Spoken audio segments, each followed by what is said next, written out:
आइए देखते हैं कि क्या हम अपनी गुणनखंडन करने की जानकारी का उपयोग करते हुए समीकरण 30 गुणा x का वर्ग जमा 11xy जमा y का वर्ग को गुणनखंडित यानी फैक्टराइज कर सकते हैं। मैं आपको प्रेरित करता हूं कि यहां इस वीडियो को थोड़ी देर रोककर खुद से करने की कोशिश करें।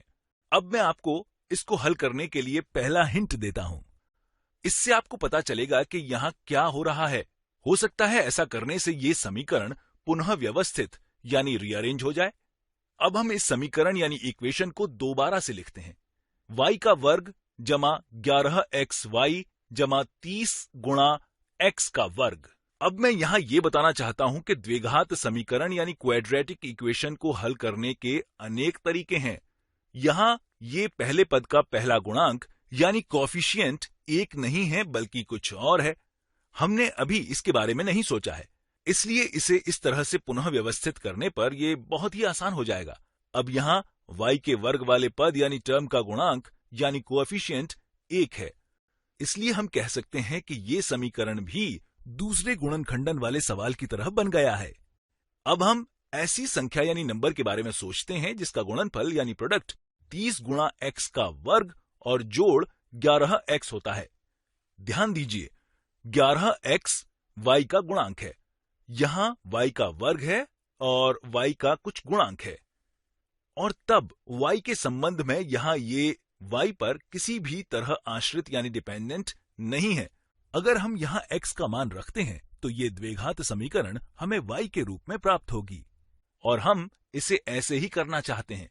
इसलिए अब ऐसी दो संख्या लेते हैं जिनका गुणनफल 30 गुणा x का वर्ग और जिनका जोड़ y का गुणांक यानी 11x हो। आइए अब इसके बारे में अलग अलग अनुमान लगाते हैं।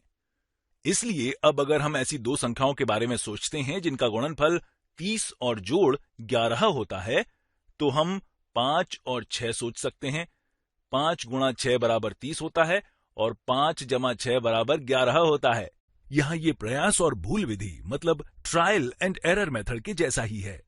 आपने 3 और 10 को लेने की कोशिश भी की होगी, ठीक है, यहां इनका जोड़ 13 होता।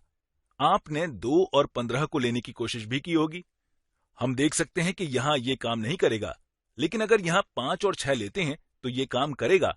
ऐसा हम बहुत बार कर चुके हैं। इसलिए 5 और 6 का गुणनफल 30 होता है, लेकिन यहां 30 गुणा x का वर्ग है। आइए देखते हैं कि क्या हम 5x और 6x ले सकते हैं।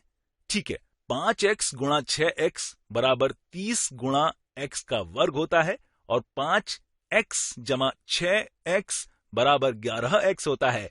इसलिए वास्तव में इनको लेना ठीक रहेगा।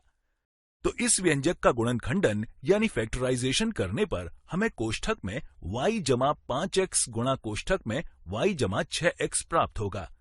अब हम सत्यापित कर सकते हैं कि इन्हें गुणा करने पर ये ऊपर दिए गए समीकरण के बराबर ही होगा।